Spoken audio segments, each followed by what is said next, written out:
வசனமே தேவ பிரசனமே நம்மை தேடி வந்திடுமே. கடந்த வீடியோஸ்ல விசுவாசத்தை பத்தி டீட்டெயில்டா பார்த்தோம். இன்னைக்கும் கூட விசுவாசம் எந்த அளவுக்கு முக்கியம் அப்படின்றத நம்ம பார்க்க போகிறோம். விசுவாசம் ரொம்ப முக்கியம் அப்படிங்கிறதுனால தான் ஏசப்பாவே இந்த உலகத்துல வாழ்ந்த நாட்கள்ல விசுவாசத்தை முக்கியத்துவப்படுத்தி நிறைய பேசியிருக்கிறாரு. நீ விசுவாசித்தால் தேவனுடைய மகிமையை காண்பாய், நீ விசுவாசித்தபடியே உனக்கு ஆக கடவுது, பயப்படாதே, விசுவாசம் உள்ளவனா இருன்னு சொல்லி நிறைய விசுவாசத்தை பத்தி பேசியிருக்கிறாங்க. அது மட்டும் இல்ல, விசுவாசிக்கிறவனால் நடக்கும் அடையாளங்கள் ஆவன அப்படின்னு சொல்லி ஒரு பெரிய லிஸ்டே கொடுத்துருக்குறாங்க.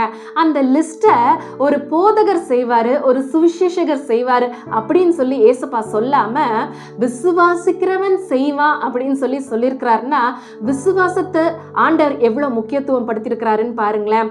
ஆமாங்க, ஆவியானவர் கூட பவுலை கொண்டு ஒரு வசனம் சொல்றாரு. 1 தீமோத்தேயு 1:19 இந்த நல் மனசாட்சியை சிலர் தள்ளிவிட்டு விசுவாசமாகிய கப்பலை சேதப்படுத்தினார்கள் அப்படின்னு சொல்லி. நம்ம எல்லாருக்கும் தெரியும், ஒரு கப்பல் கடல்ல பிரயாணம் பண்ணும் பொழுது அது தன்னுடைய நல்ல நிலைமையில இருந்தாதான் அது அக்கறைக்கு போய் சேர முடியும்.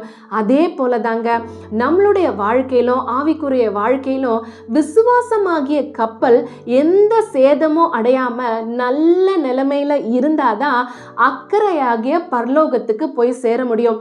அதனால உங்களுடைய விசுவாசம் சேதம் அடையாம பார்த்துக்கிறது உங்களோட பொறுப்பு. விசுவாசத்தை காத்து கொள்ளுங்க, நித்திய ஜீவனை பெற்றுக்கொள்ளுங்க. God bless you all.